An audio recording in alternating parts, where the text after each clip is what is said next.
Let's see here. Oh, all right. My camera. Chat room. Here. There you go. Yeah. All right, chat room. We are live. Let us know when you can see and hear us, and I will send the tweet. Woohoo! Now we'll retweet the tweet. Now we'll retweet the retweet. Woo! Paste. Can we get Jen to retweet the retweet the retweet? Probably. If she's watching, she should be hearing us. Yes.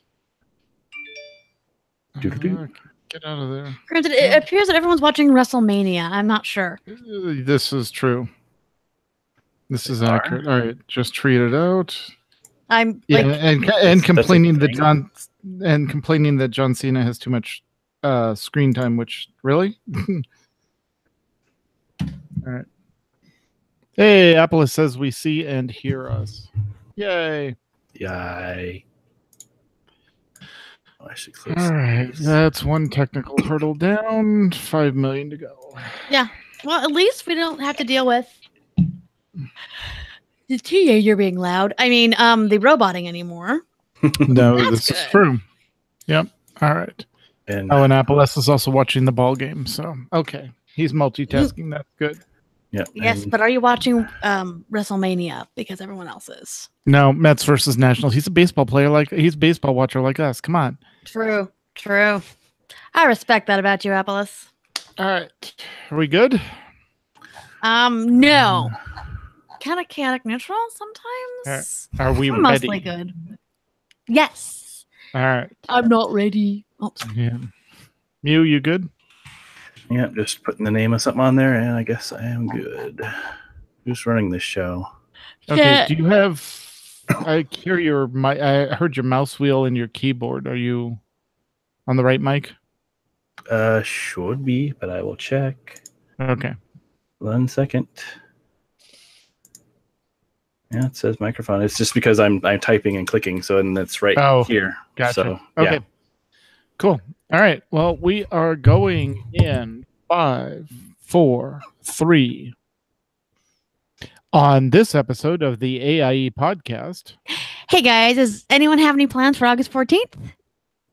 Conquest drops with a thunk. Final Fantasy XIV is free for a few. The housing market in ESO is hot. And we are our own guests. All that and more coming up right now. Insert show theme here. All right. Welcome to episode 295 of the podcast celebrating the Alia Iacta Est gaming community. The Die Has Been podcast. I am Tetsemi, and to my left and up is McCullough. Hey guys, there's a mocha java cake in the Guild Kitchen, and snickerdoodles, and lemon bars, and chocolate chip cookies, and 8 pounds of pulled pork, and some barbecue jackfruit. And yeah, Ted, I apologize for the mess. That's okay. It's all good. And to my right is Mew Cow. Greetings, gamers. I want some of that barbecue. It'll be Yeah, good. you do. It's gonna be smelling delicious tomorrow. Yeah. It has been a while, so we're having a host show to talk about what AIE has been up to while we're gone and what we're going to be doing coming up in and out of game. So we will be chatting with ourselves soon, but first, let's cover this week's news. AIE News. All right. This month's community event will be in the World of Warcraft during the micro holiday on April 28th, the Honor Guard. We're going to celebrate the event with a parade around Orgrimmar, which is pretty much how we like to celebrate a lot of things. Next month's community event will be also in WoW, since it is getting close to the balloon tournament event, and that'll help those achieve the PvP for Children's Week to finish off the very slogging, long, arduous, what a long, strange trip it's been achievement. Again, thank you, Ted, for doing that battle during Children's Week for me before I threw the mouse across the room. You're welcome. Yeah, who would have thought showing children the horribleness of PvP would be that hard to do? Oh, that Right. was awful. Yeah, and In more WoW news, August 14th, the day before Cyberwave's birthday, and the announced release date for Battle for Azeroth. With this announcement, the physical collector's edition is available for sale and includes a hardcover book with 2 novellas exclusive to the physical collector's edition with a story about Battle for Azeroth, which is interesting. They're essentially taking the stuff they're putting online and making it like an actual hard copy you can do. So it's cool. Which is awesome. Yeah. Yep. Excerpts were posted by Blizzard and really are worth reading. There is a link in the show notes. You do know this means that Tet's getting the collector's edition for my birthday, right? I already have well, as Mew's going to read, I already have the digital collector's edition, so we're good. Yeah. Oh, okay. For those of you not getting the physical collector's edition, such as Tet's, novellas will be for sale in digital form, minus all the artwork that is exclusive to the hardcover version. Boo. Nice. If you've already bought the expansion digitally in either standard or collector's edition form and order the physical version, Blizzard will refund the cost of your initial purchase to your account's Battle.net balance, which is kind of neat. In the past, it's kind of been annoying. You had to put in a ticket and you might talk to somebody and they basically give you the code back, like a usable code to give to someone else, and then they can have the game. It was weird. So it's kind of neat that they're putting it in your Battle.net balance because you're probably going to spend money there, and it doesn't leave their ecosystem. So everyone's happy. Great. Yep. There's also been some interesting highlights from the PAX East announcement. So settle in. We have the Dark Iron Dwarves and the Maghar Orcs. They will be the first 2 new allied races. Play through the war campaign at release and unlock them. Kind of similar to how we did the Lightforged and the Tauren and all the other fun stuff. It's just you don't have to get you're kind of doing all that, the whatever you had to get to the actual rep grind plus the little extra bit. But yeah, exactly. Kul Tiran and Zandalori Trolls will come later in the expansion, most likely because you're going to have to really convince those guys because they're not exactly happy with either of their perfected factions, from what I've seen. Will be another round of realm connections. That way they can have it, I guess, as big as possible and make the world seem more alive, more so than the cross-realm stuff does. Yep. The pre-expansion patch will include content in Darkshore that tells the backstory of the burning of Teldrassil, because we all want to know what's going on there. Mm-hmm. It will include both story quests and replayable skirmishes with elites. There will be 2.5D animated pieces that tell the story of the burning of Teldrassil. We'll definitely want to know why. Check out more information over at MMO Champion and Wowhead, which have been tracking all the announcements and dev interviews. Link in the show notes. Also, if you are in the alpha and want to join the AIE guild there, we have formed Alea Iacta Est Audacia on the Sylvanas server on the Alliance side. That's right, we're on the Alliance side. Oh, so. What? So, they keep, asking, hey, when are we going to play on the Alliance side? Well, for good reason. Who lost a bet? Oh my gosh. It's because we don't want to spoil ourselves for the Horde storyline, since that will be where the majority of AIE folks are going to be. Yes. So just jump into the WoW channel and AIE Discord and ask for an invite or DM Tetsemi on Discord as well. And we also did open up the AIE LFO channel on the alpha. So if one of us happens to be logged in when you are, you can probably ask there as well. Yep, exactly. And in Star Wars The Old Republic news, mandatory fun night where attendance is optional, but fun is mandatory. It is on the Republic side this week.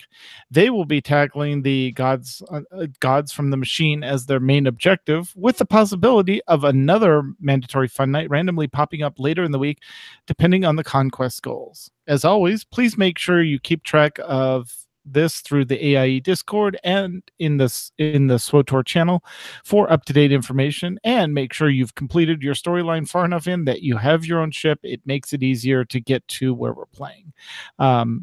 Not in the show notes, but I will add it in. We had a really fun time this week in Mandatory Fun Night. We did a Mandatory Fun Night on Friday to help some people out with a couple world bosses, and went from 132,000 conquest points for the guild up to 320,000 conquest points just with 2 world boss kills and getting everyone their their conquest goals. So it was really fun, and I look forward to doing that again. And since we were gone, both patch 5.8 and 5.8a dropped with a loud thud or a clank, depending on who you talk to. Major highlights were the Conquest overhaul, the return of followers, the final boss of Gods from the Machine, Isaacs, and links to both sets of patch notes are below. And a reminder, the Conquest overhaul is a work in progress, to put it politely. There will be more changes ahead in patch 5.9, restoring some of the ability of alts to participate in Conquest more often and provide a variety in ways to participate in Conquest, as well as more incentive for larger guilds to invade medium and large planets and get away from the small ones. Awesome. Leave those to the small guilds, please. Yeah. And in Escape Podcast news, Escape Podcast 236, Boarding Party on. Max, Isima, and Astromech EPC 238 talk about the Cartel and Conquest updates while they're running a playthrough of the Boarding Party Flashpoint.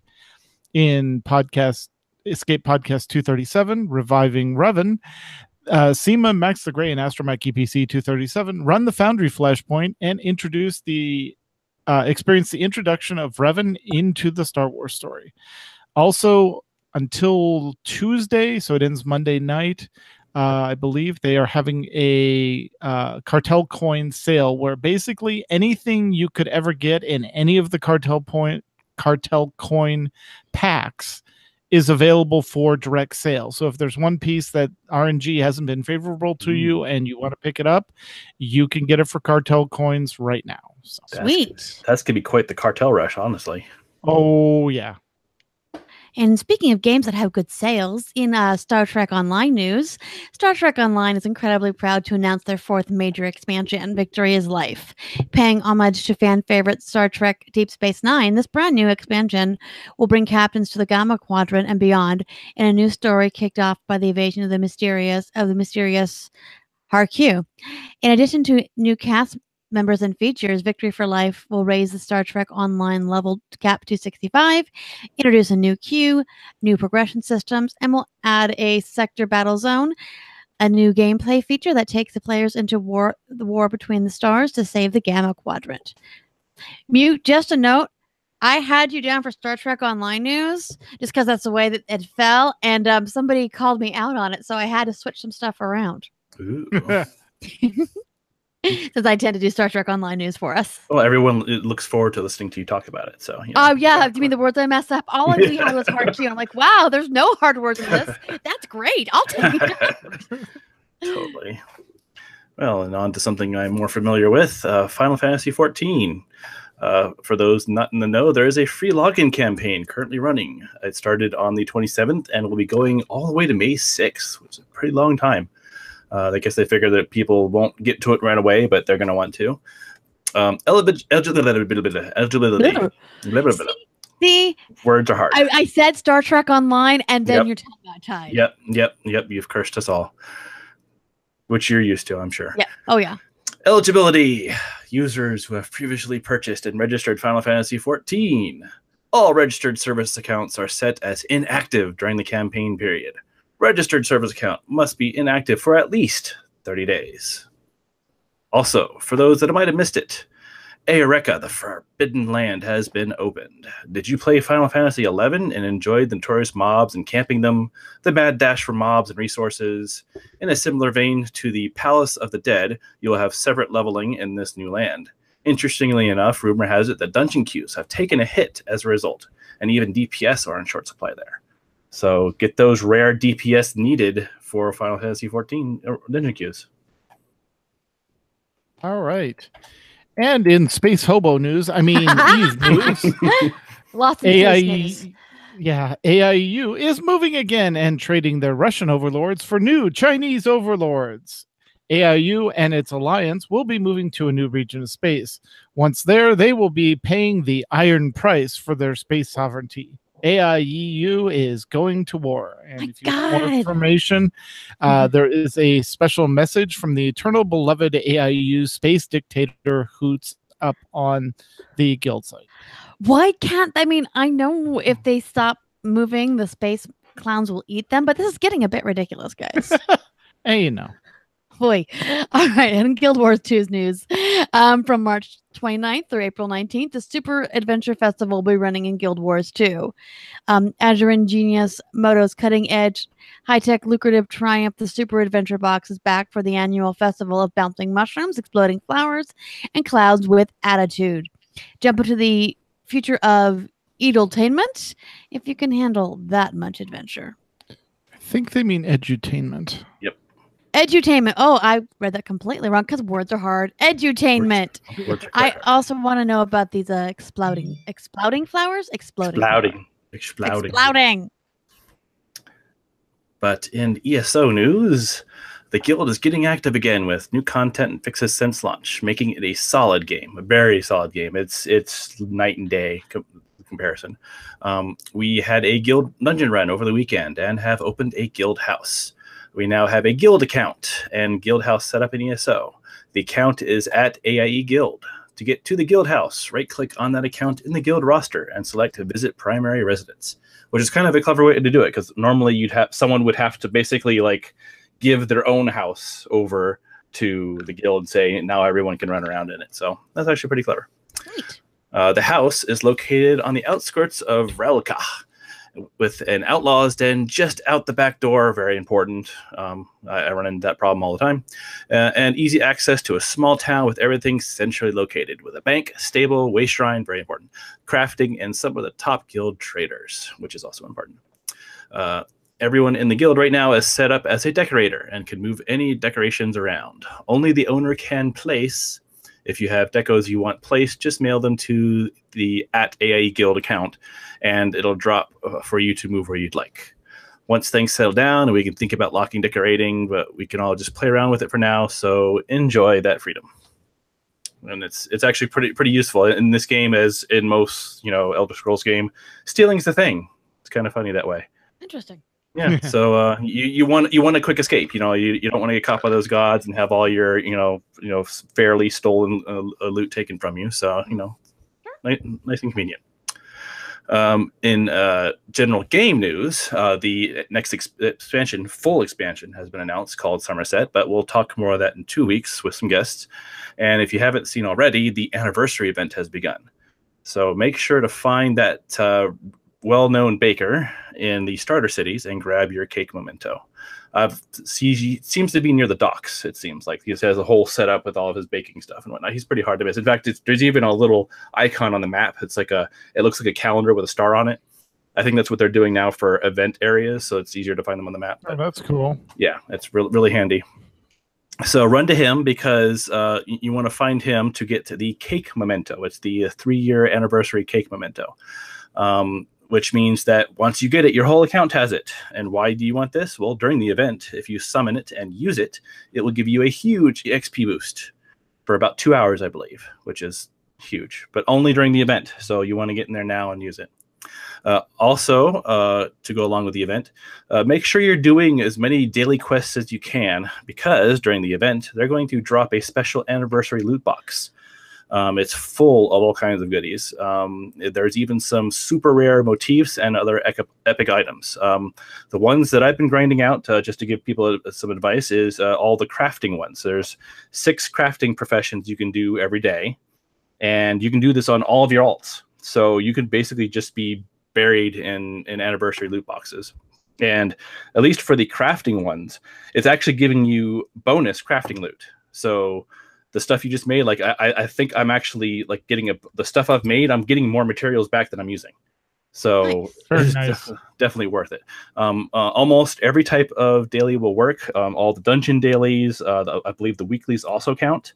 Oddly enough, the Thieves Guild dailies do not. And I think it's because they did say that any repeatable dailies, like there's dailies that reset at every morning when it resets, but there's also these ones, so when you finish it, you can immediately get it again. They made sure those don't drop boxes, because then you'll just have people grinding those like mad. Yeah, definitely. Yeah.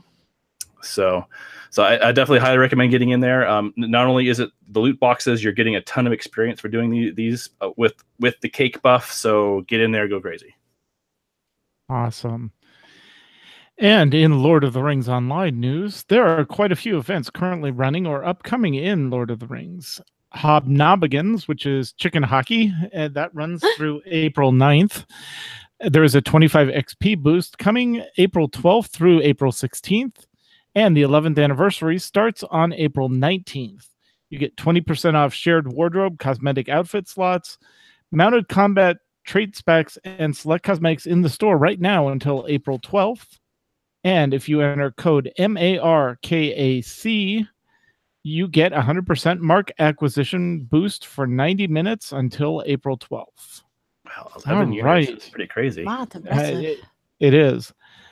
I know. And I actually looked at Lotra before we even started playing. I started playing WoW. Well, I think we both have lifetime accounts for it. We've just never used them. So yeah. But now that we've made it through all the news and getting caught up with the news since we've been gone, let's talk what we've been doing in and out of games. So, Headband Turner, in or out, or Cyberwave, what are you doing? I mean, what have you been doing? Comic-Con's in 6 weeks. Phoenix Comic Fest, I'm sorry. Which, I don't know. Are we going to do a live AIE podcast from our booth since you and wife are coming? Yeah, we will be there for all the festivities and shenanigans.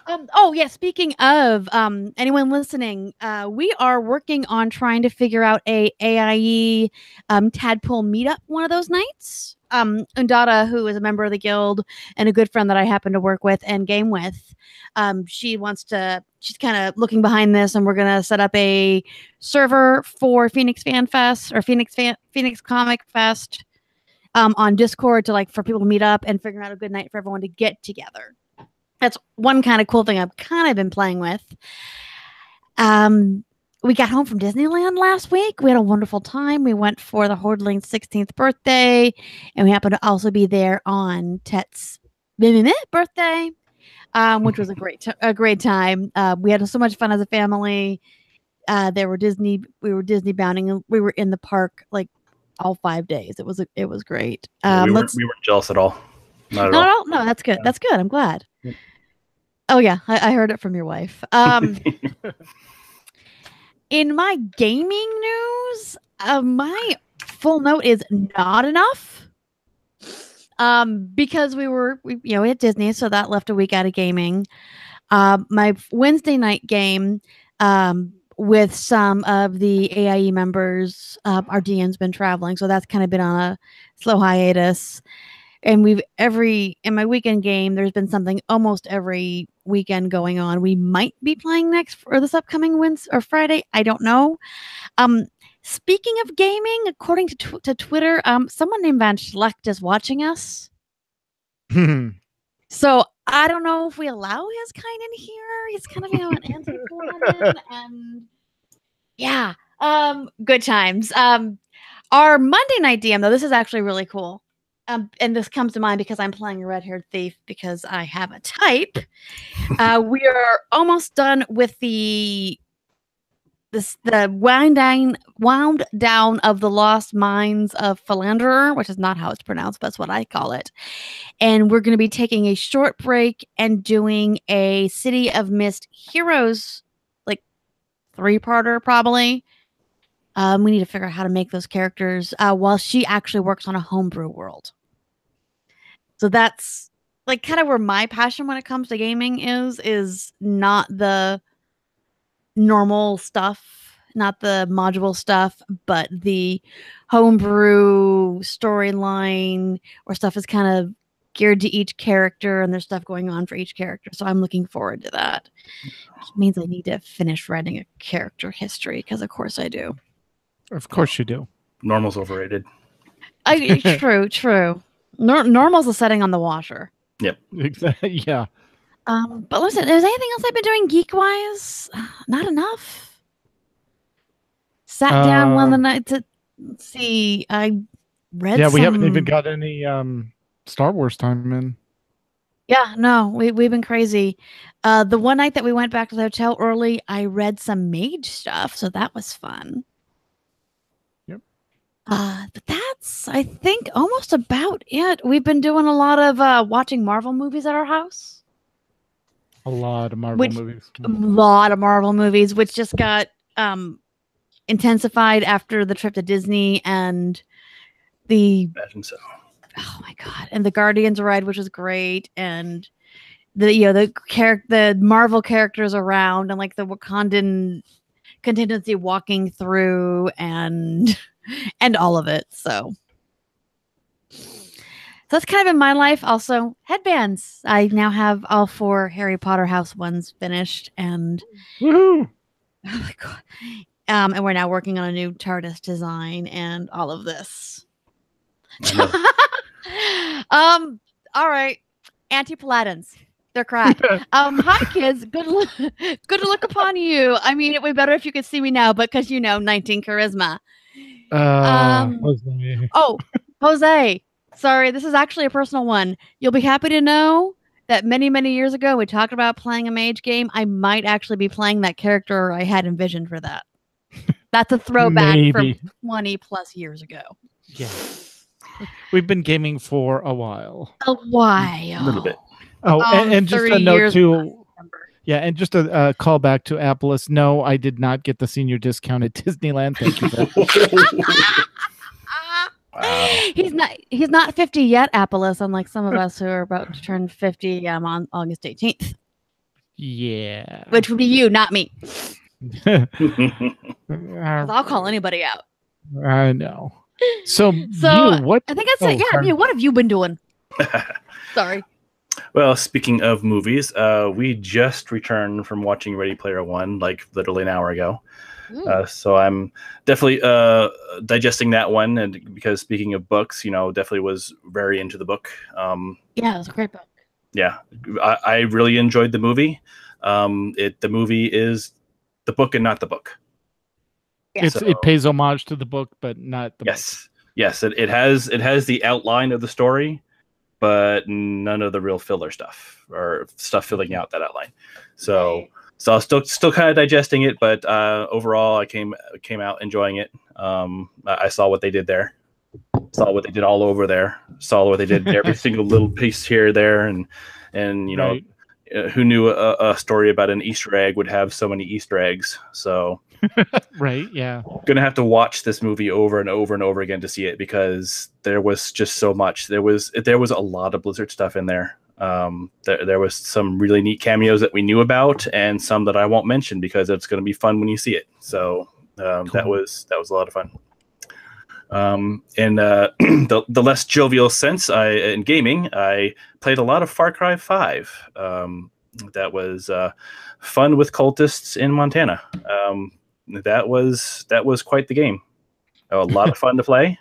Lots of fun. They did a great job on making that just a fun game to just go at and do what you do in a Far Cry game. Lots of shooting, lots of wildlife, lots of getting Far Cried, as they say, where you're thinking doing one thing and then the game reminds you, oh hey, there's a cougar that wants to eat you while you're trying to do the thing you're doing.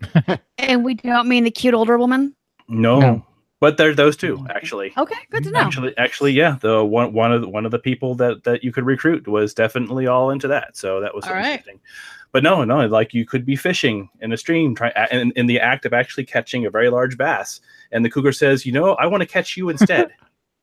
I think I've seen that video.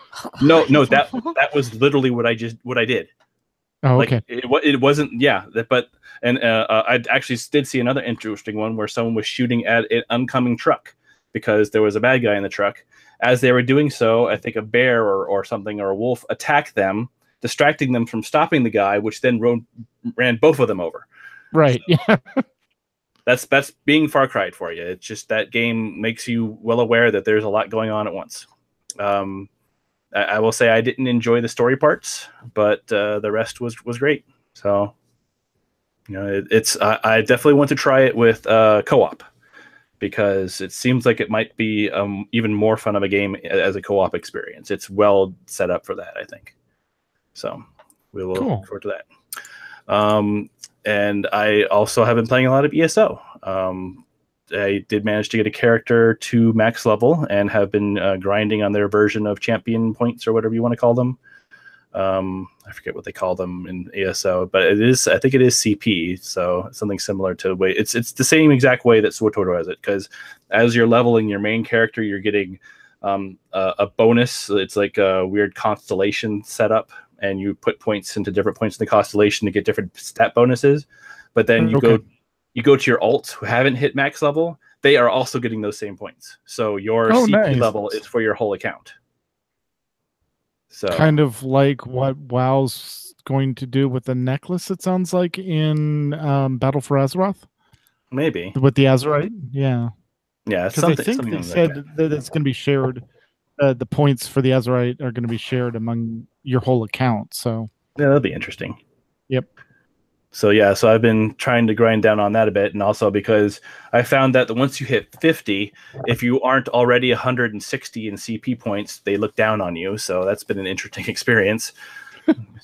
So it's like, hey, I'm level 50. Why aren't you level 160 yet?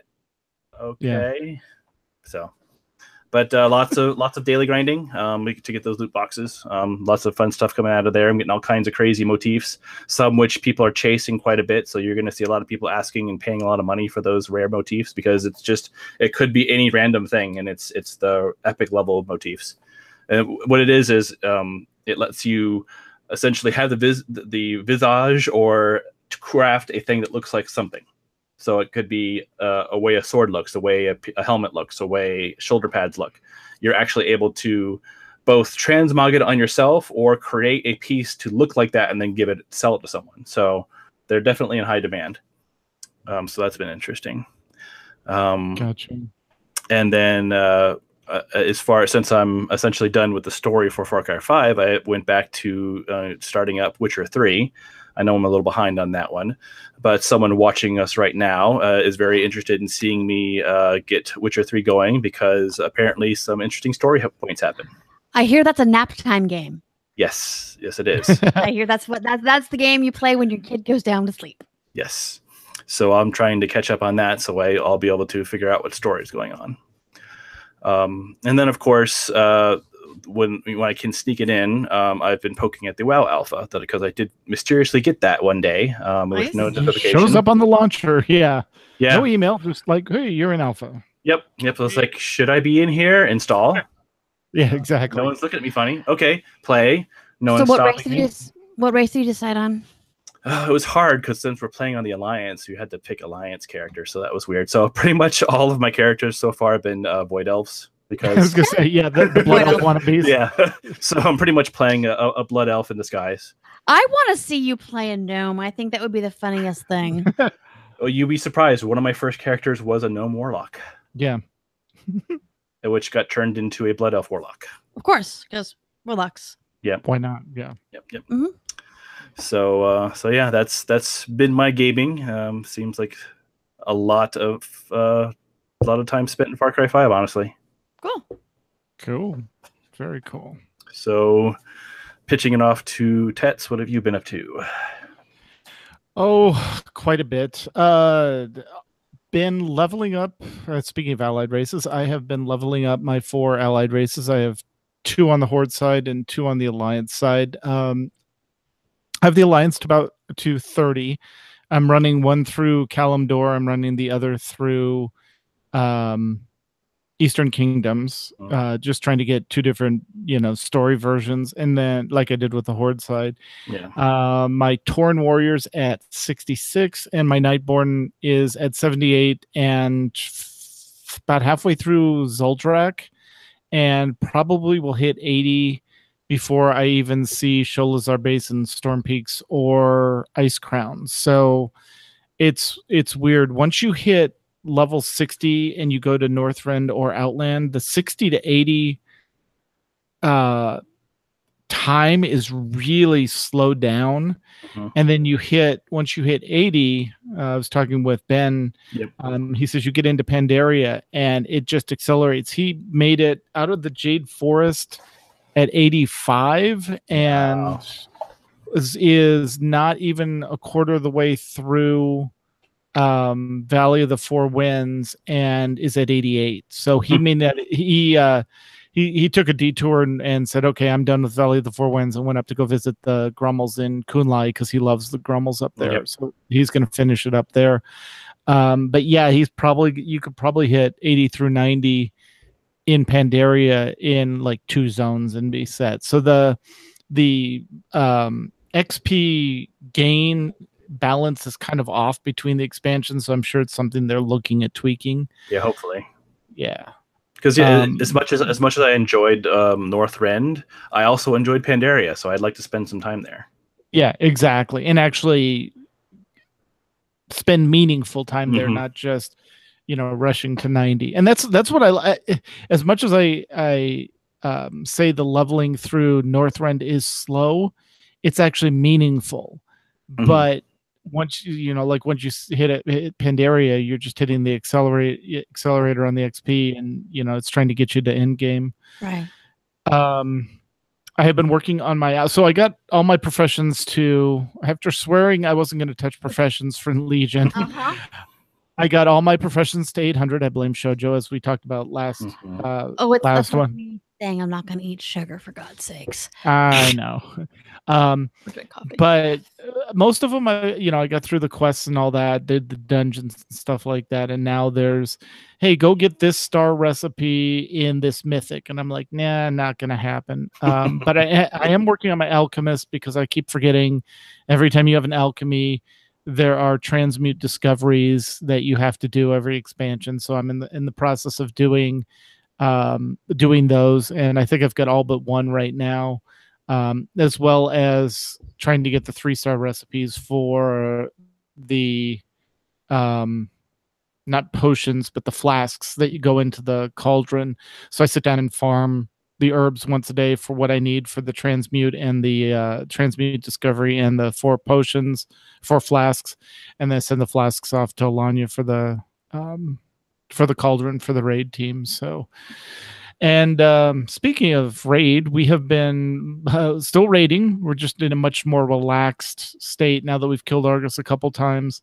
Had a really good push at him on Wednesday, but we just had, which for us is unusual, too many healers, not enough DPS. So we probably should have tried to 2-heal it, and the extra DPS may have pushed us over, but we hit the enrage timer at 17%, so it wasn't just 1 DPS we were short. But we're gonna hopefully have all 4 Pantheon trinkets this time and push them over tonight, so that'll be fun. It'd be nice to have one of those. Yeah, I still haven't got my Pantheon trinket, but you got did you get 2-piece finally?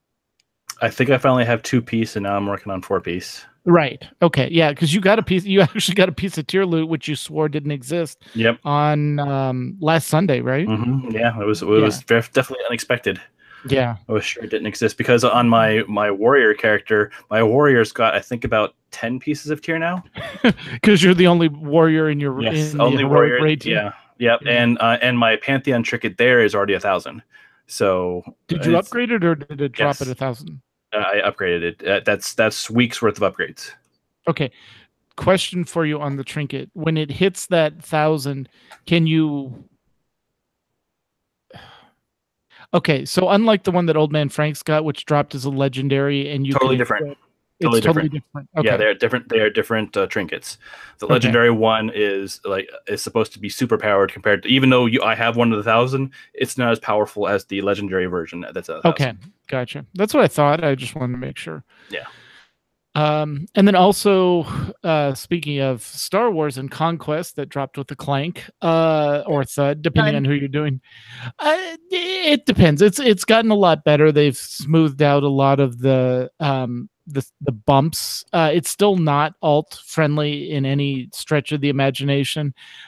So I've been picking a character depending on the side we're working on for that week and trying to hit my conquest goal. This week it was fairly straightforward to hit the conquest goal, because it was go run chapter 14 of the first Knights of the Fallen Empire expansion, do a heroic on Nar Shaddaa. It was also Bounty Hunter Week, which was the first time I was doing Bounty Hunter Week, which was fun, which was go fulfill a bounty contract on Nar Shaddaa. And that was getting me around 3,000 points a day. So 5, times 5, and I had the conquest.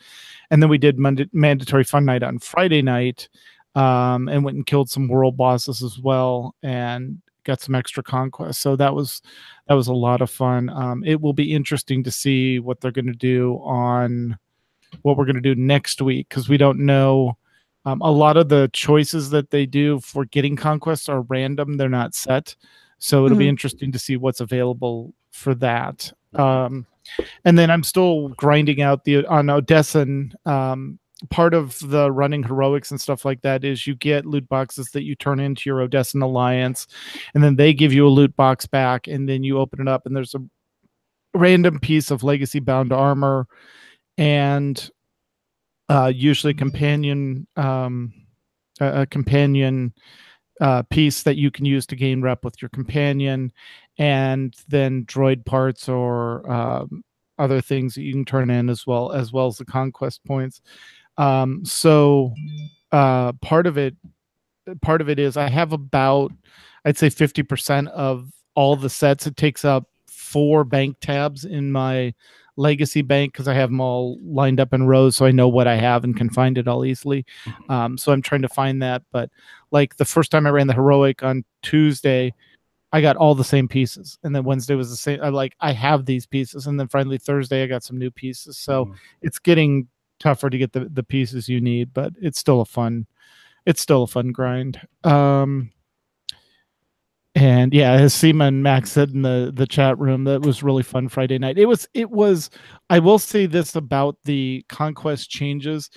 It has made us focus as a guild more on what do we need to do as a guild to hit the guild conquest goal and help people get their individual conquest goals. It's not, hey, just go craft these 20 things and turn them in and you're good. So I think it's from that point, in my opinion, I think it's an improvement, which is one of their goals. They wanted more activities. I just think they need to fix I can't do this on my alt, because a lot of the stuff is do it once a week or do it once a day per legacy account. So if you have characters that are in multiple guilds, or you just have, one on the pub side, one on the imp side, it makes it difficult to hit conquest goals on both those characters. Right. So yeah, it can be tough. Yeah. I imagine the pub side is probably suffering a bit from that. It is a bit, because it is the less played side, but we do have a lot of focus there on the nights or on the weeks we do conquest. So in fact, that's this week why we're doing Gods from the Machine, to help out the Republic raid team, because there aren't lockouts where you can't, for this current raid tier, for operations tier, you can't extend a lockout. So you couldn't kill the first 4 bosses and then go work on Isaac's. Every week it resets, and you have to kill all the bosses up to the boss you're working on for progressions. So the mandatory fun night's going to be kill as many of the bosses as they can, probably with 16 person operation, which will be new for, because a lot of the operation team run as 8 person raid teams, and then turn that over to the Republic raid team, Republic operations team, to go knock it out. So yeah, and as Max said, this is a Republic focus week for Conquest, just like we did on covered in the news. So if you have a Republic character, pick one, help focus on it, and the guild will get some activities going and see what we can do. And yeah, as Max said, they're going to rotate Conquest focus to match the mandatory fun night week. So it's going to be Republic 1 week, 2 weeks of Imp, then Republic, and then 2 weeks of Imp, and that's sort of thing. So that's been a lot of fun. But in the background in all of this is the expansion in WoW looming for me. As I've discussed, I brought a lot of characters up to see all the character stories. So I got all 12 characters to 110 to get all the character stories that they told in the Legion expansion. And with Legion ending, I'm kind of approaching this as a version of WoW Story 2.0, because throughout World of Warcraft's history up to this point, everything has been focused on defeating the Legion. Yep. Well, we did that. It's done. and we brought all the classes brought both sides together in their order halls. They worked together to defeat the Legion, and we got it all done. And now the next story beat that the developers are telling us is, okay, so you guys just all worked together and defeated this big bad in the Legion, and now you're going to go back to tearing each other's throats out. Why? It feels wrong. Yeah. Yep. And that's the point. The why hasn't been delivered. They've been focusing mainly on these are the systems and the changes that we're going to make in the game mechanically, but they haven't brought the story beat forward as much. And I don't know if they're withholding it because they're still finalizing how they want to present it, or they're holding it for the pre-patch or whatever. But it led to a lot of for lack of a better term, soul searching for my headcanon, because it was, I don't know that Tetsemi, my orc warrior, would follow this war chief into this line of reasoning. Right. My goblin warlock, yeah, she's in it for the whatever, more power, great, let's go do it. My 2 Pandaren, the way this is playing out, you're going to have Pandaren fighting Pandaren. The monk and the shaman Pandaren that I have aren't going to participate. So, from a mechanical standpoint, I don't want to just bench Tet because he's got 76 exalted reps. He's my he's your character. He's my character. But from a story-wise, I probably am going to retire his story at the end of Legion and pick that up with one of the allied races, and carry that forward, because they're new to the story. This is their post-Legion world that they're done with, and now they're going into how do we help the side that helped us defeat the Legion, go forward. So, yeah. And as Van Flick says, what about the Death Knights? They're the DK first, only hiding among the factions. Yeah. I mean, if you have a Death Knight, their big foe besides the Legion this time was the Paladin Order Hall. Right. For anyone that didn't play a DK, go play the DK Order story. It's fun. You could invade the Paladin Order Hall and have fun with that. So there's a lot of classes for me where I have to question, would my character take that forward? I don't know. Mew, have you kind of felt the same thing or something similar, or are you just all in with the new expansion? I definitely can see both sides of it. As far as like my druid is concerned, he started as a one of the original Tauren, but I kind of feel that being a druid and all the really interesting stuff that we learned with the High Mountain, why it is that they have the different antlers, I kind of feel like he could even be essentially adopted by the new High Tauren, and being the druid, he's knows Sonaris personally because of his druid order hall stuff. Mm-hmm. I could see him. It's like, well, he kind of looks like a High Tauren one because she's actually communed with them, lived with them. He introduced them, at least in my headcanon, to the Horde. So I could see him even being sort of like the Horde's ambassador to the High Mountain Tauren. So what is one way that ambassadors often ingratiate themselves with a new faction? Well, they essentially join that faction in a way. They may marry into it or whatever else like that. So I kind of see him saying, hey, maybe he communes with it. Maybe he's now essentially a High Mountain Tauren. So that's and that's the same way where, yes, the Horde did help the High Mountain Tauren with the Legion, and he probably feels honor bound to continue with the Horde. At least he does. So in his case, he'll probably continue on. But some of my other characters, same thing. I mean, the same thing you said. The Pandarens, they're going to question this. Yeah. Do Pandaren belong in this new weird setup of things? I can see the goblins going full into it because they're always wanting to do everything in. Yeah, spoilers: the goblins started this all. That's not surprising. But the Nightborn are interesting. I'm leveling up one of those as well. So trying to get a feel for it because I've never really been a fan of the Night Elves. So I'm trying to give the Nightborn a shot just to see how I feel about them. I really like the playing a male or a female. I think I have one of each. Okay, because they borrowed the female animations from the female Night Elf, which for a warrior are awesome, and for the mage, the mage when she does combustion and gets on fire, she does this one-legged casting animation that's just really solid. But just like the male Night Elves, the animation isn't as it's fluid, but it's not as interesting as the female version of both. So yeah, that's something to look into. Then yeah, I've only gotten them only part way through their journey, so I haven't really had a chance to really feel them.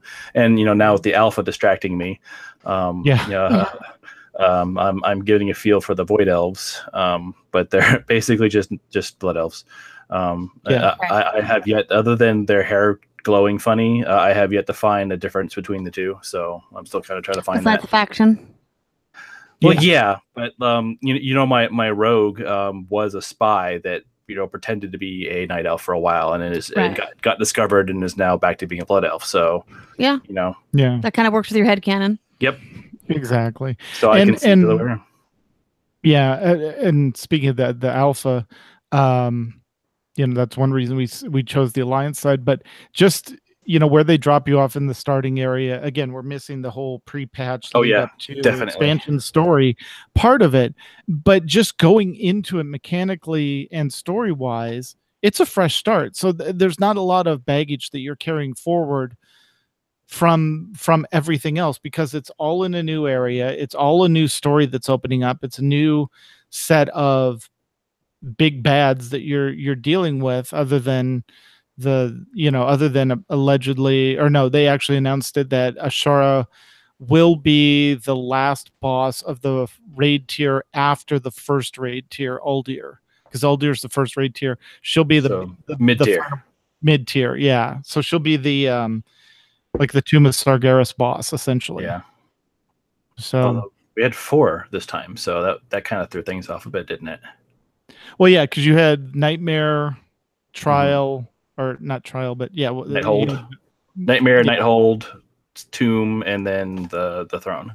Well, and the Valor. Oh yeah, Odin. That weird bonus one that exactly we were glad to burst through and forget was there. Yeah, but yeah, and one other thing that still kind of bugs me about the Void Elves is they claim that they're blood elves that decided to play with the Void. That doesn't make as much sense to me as a high elf experimenting with the Void. Right. And honestly, that would make more sense to me. The high elves are already part of the Alliance, but maybe that's why it stopped for them, why they couldn't say it was high elves, because high elves are still part of the Alliance. Therefore, you wouldn't have to bring them in as an allied race. Right. Exactly. Yeah. But in my head, it makes more sense for a high elf to become a blood elf, because it doesn't make any sense to me. Unless there really was a weird splinter faction. It's like, this Sunwell just doesn't seem powerful enough for me.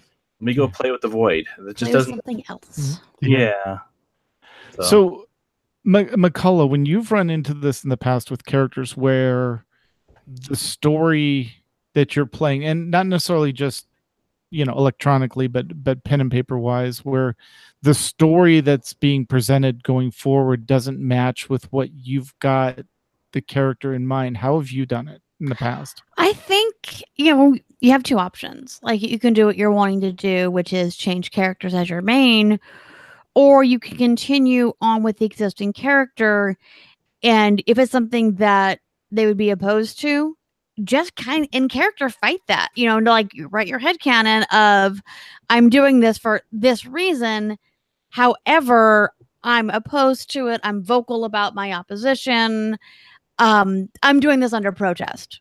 Yeah, right. And I think that's where the WoW game experience kind of lacks, because everything's on rails. Yep. So unlike where we had the Class Order Hall stories, where you got to see 12 different stories, every character is going to do the same set of quests, going through the same thing, and the only decision you get is what loot you get rewards for completing the quest at the end. Whereas if this were Star Wars, you would be able to react in character. Exactly. I would have no problem taking my Sith Sorcerer or my Republic Trooper into a storyline I didn't agree with, because I would get to make choices along the way that reflected that character in game. Yeah. Right. Whereas, and in game you'd be able to say, you'd be able to say, hey, this isn't right, depending on the options that you get, or figure out how that can shape your character more than WoW, where it's a little more on rails.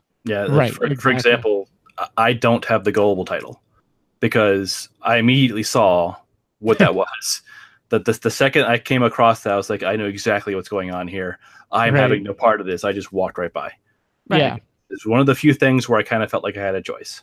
But interestingly enough, right in the middle of WoW and SWTOR is ESO. ESO, you can make decisions. It's not like as story changing as SWTOR, but I still get reminded as I'm walking through the city. I can't believe you decided to do this, this, and this. You hear this from an NPC yelling about you, or hey, you saved my friend. I'm so grateful. Like, it's at least the choices you're making still kind of resonate, even if they impact the world. Yeah, right. Even if it's part of a script. Yeah. Even if it's just something that the NPC are saying, it still feels like you did something, even if you're not changing the course. The rails at least have some wiggle. Like you can wiggle, you can turn the wheel a little bit on the Autotopia ride. There's maybe some branches or maybe some personal influence to it. Or recourse. Yeah, it's the illusion of choice that's missing from World of Warcraft right now that Star Wars and ESO give you. And that's why I think I'm coming headcanon wise down to I need to change the character, because it's a choice of participating or not participating. Now, down the road, the character I take into Battle for Azeroth may determine, may, for lack of a better term, send back information to the rest of the characters to say, hey, you need to do this because X. We're going to uncover the real reasons, hopefully, why this started or this decision was made. And if there's enough of a pull or a storyline where I could feel comfortable in participating, I may bring him back later, but not initially. The initial exploration of that is not going to be Ted. Yeah. So and as Seamus says in Discord chat, I want the NPCs to love me. Yeah, it's depending on the class you're playing. and Apollos is trying to steal our away because they want healers. Yeah, and interesting enough, even when you make those choices in ESO, you might get one NPC that loved your choice. You may get another one that says, "Why'd you do that?" So, it's not all puppies and rainbows whenever you're making decisions. Yeah. And just to be clear, and I made the same comment at Azeroth Roundtable, it's not that I'm not excited about the expansion. I am very excited to see where this goes. I think if Legion is any history and they can repeat that in Battle for Azeroth, it's going to be amazing with the war fronts and the island expeditions and everything else. I'm just not sold on taking the character that I've committed 110 levels to and years of playtime to into that story, because it doesn't match what he's come out of. So yeah, you're going to see him training some young pups and yelling at them for being stupid off somewhere. Well, and that's what we called it. We said, when you switch from Legion story into the Battle for Azeroth story, to borrow from Star Trek, you have essentially Warcraft, the original series, all the way up to Legion, and now you've got Warcraft, the next generation, because it's a next generation of heroes going into this. Because I think we counted on Azeroth Roundtable, there are 6 people in our immediate circle, not counting Mills and his raid team, that are switching from Horde to Alliance for this, that are retiring their mains and going with new characters into Battle for Azeroth because they haven't been convinced by the story that they would leave the class order hall to do it. Yeah. So. Yeah, I definitely agree there. I can see some of my characters doing the same. It just happens to be that my main is a Tauren, and Taurens, they still, for whatever reason, are very honor bound.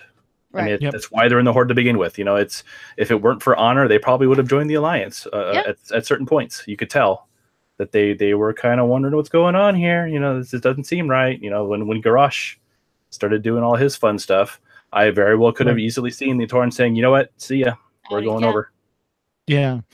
But at least with the whole Garrosh thing, even though you were kind of pulled along into that's not my war chief, you could see the seeds of resistance that you knew this wasn't going to be your war chief at the end of it, that something was going to have to change during that. The problem is the break is between expansions, not between story beats in an expansion. So you're kind of having to make the decision ahead of time on whether or not to participate in that story that's being told. So yeah. Well, there's going to be some interesting stuff happening soon. Exactly. So, well, I think McCullough or Mew, did you guys have anything else you wanted to bring up or add? No, I think we kind of covered it, covered the news, did some headcanon and what we're up to. So I think I'm good here. I think everyone's caught up. All right. Well, with that is our show tonight. While the chat room begins suggesting show titles, and we also already have one from Twitter. Thank you, Cyberwave. We want to thank ourselves for joining us. Thank you, ourselves. Guys, you're the best guests. Oh, now we're never going to get guests. Good job there. I'm teasing. Our guests know that we love them, and I beg for them to come on the show all the time. All right. And if you have questions or comments for our show, you can email us at podcast@aie-guild.org. You can follow us on Twitter. The show is at AIE Podcast. Mew is at MewCow. I am at Cyberwaif. And Tet is at Ivory Tiger. We record live with video every other Sunday at 8 p.m. Eastern, 5 p.m. Pacific. You can join the chat room and play along with us at our website, aie-guild.org. And for this podcast stream, it's going to be /podcast-live-stream. And our Discord server for chat is bit.ly.aie podcast discord. Our theme is composed by the wonderful Andrew Allen. Follow him at Keys with Souls or visit him at keyswithsouls.com. And now it's time to play all the great AIE member segments we received this week, and then the week before, and the week before that, including Altitis and Overly Dramatic News, which I hear has some interesting stuff coming. It does. All right. And next time, we'll hopefully be talking to some of the ESO folks. So until then, AIE, this is Tetsemi. This is McCullough. And this is MewCow.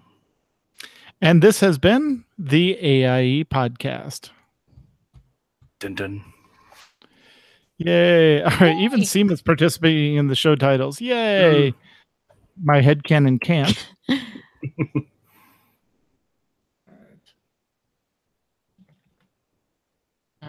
Hit that. Let's see. Van Flick has headcanon out of ammo.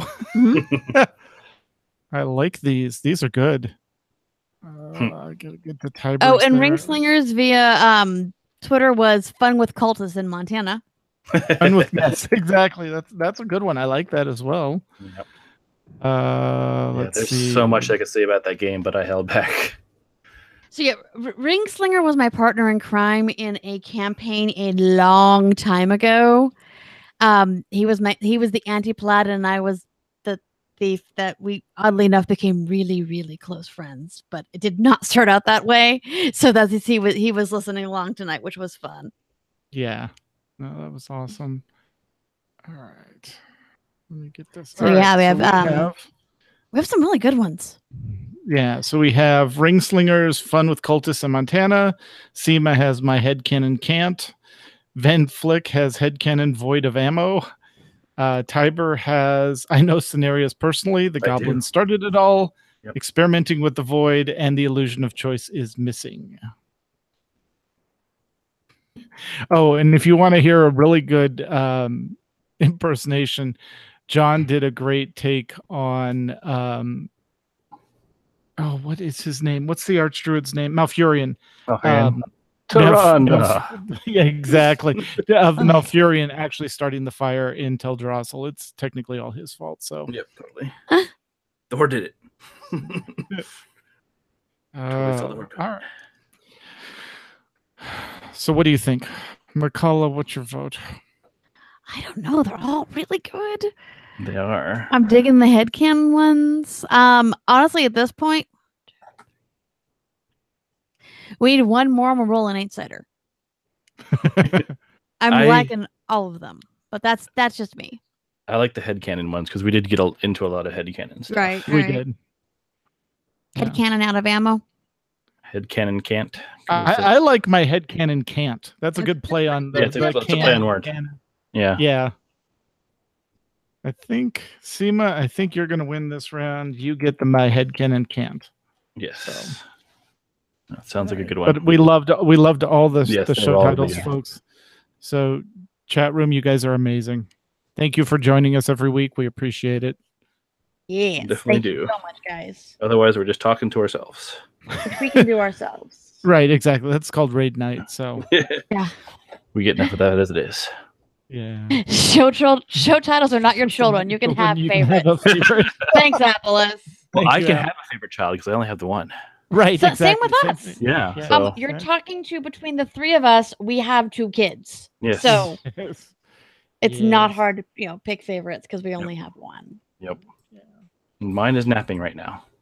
All right. Ours is doing whatever teenagers do. Teenagers that turn 16 in 2 days. Oof. Yep. Yeah. So ours decided not to nap during nap time, so he regretted it once we got him home. You could tell he just like, I regret this. You could just see it on his face. Yeah. He's just like, what have I done? Poor baby.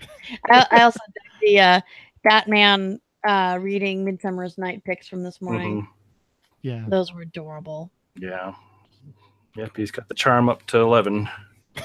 That is very true. All right.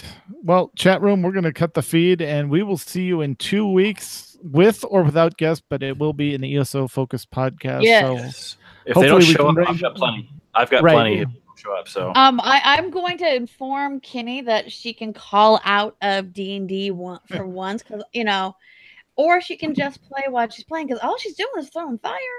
Exactly. Fireball. We can get Duras, we get Max, we get Kenny on. Well, it's all good. So, all right. Let me go ahead and cut the feed.